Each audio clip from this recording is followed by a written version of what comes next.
வள்ளிமலை கோயிலின் கருவறையில் முருகன் வள்ளி தெய்வானையுடன் காட்சி தருகிறார்.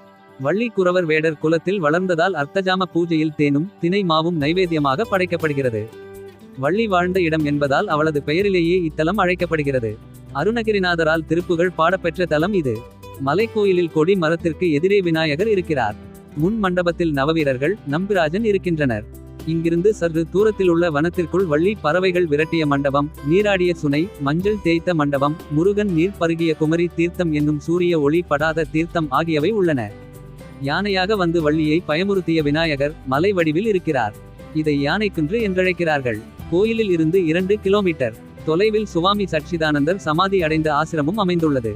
மலையின் உச்சியில் திருமால் கிரீஸ்வரா கோயிலும் உள்ளது. ஆசிரமத்தின் மேற்கு பகுதியில் ஒரு சுனை உள்ளது.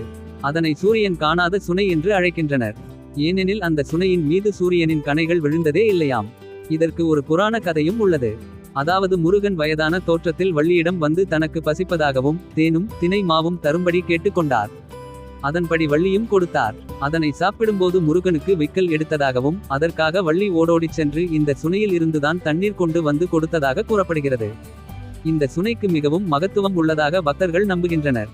திருமணமாகாத பெண்கள் இந்த சுனையில் இருக்கும் நீரை எடுத்து தலையில் தடவிக்கொண்டு தனக்கு நல்ல கணவன் வர வேண்டும் என்று வேண்டிக் கொள்வது வழக்கம்.